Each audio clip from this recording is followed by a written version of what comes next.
Осыдан бір жыл бұрын Скат әуе компаниясының ұшағында қайтыс болған Қайсар Малғаждаровтың жақындары әділдік іздеуде. Естеріңізге сала кетейік, былтыр 29 қаңтарда Көкшетаудан 22 жолаушысымен Алматыға ұшып қонуы тиіс ұшақ құлап, барлығы ажалға ұшқан еді. Бірақ бір жыл өтсе де жолаушыларды тасымалдаған Скат әуе компаниясынан Петропавлдық Қайсар Малғаждаровтың туыстары мардымды жауап күте алмай отыр. Қайсар Малғаждаров адал қызмет үшін Петропавлдан Алматы маңындағы Алатау кеден бекетінің басшысы лауазымына тағайындалған болатын. Сол қаралы күні Көкшетаудан Скат компаниясының ұшағына мініп, жұмысына ертерек жетемін деген, жанұясына қайтып келемін деп уәде берген сүйікті жар үйіне табытпен оралды. 40-тан енді асқан шағында қазаға ұшыраған атпал азаматтың артында жары мен 4 баласы қалды. Кенжесі тіпті сол кезде 2 айлық нәресте еді. Никакой информации не было по этому вопросу.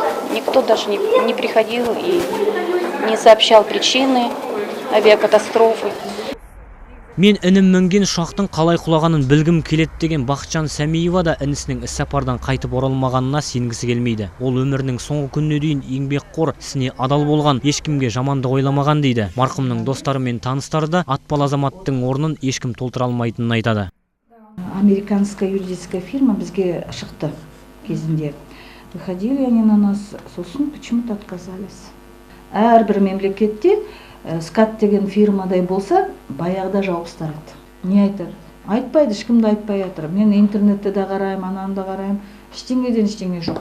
Тренирован был, спортсменом был. Ол отбасы сүйген, жұмысына адал болған азамат еді. Бір жылдың ішінде Скат компаниясы қатарынан ешбір ақпарат берілмеді.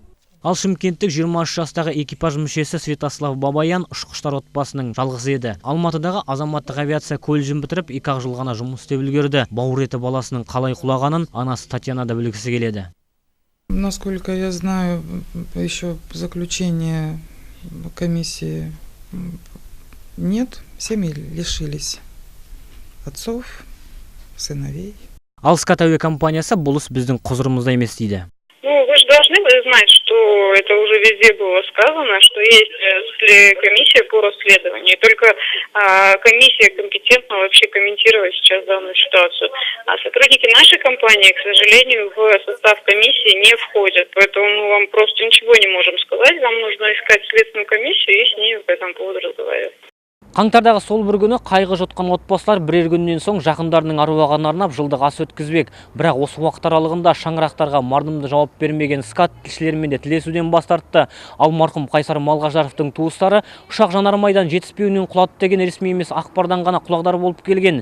Енді алыптай азаматтарынан айырылған оның жақындары әуе компания себебін түсіндірмесе сотқа беруге дайын. Руслан Құсайынов, Иван Мальцев, Қуанар Абдрахманов, Информбюро, Петропавл.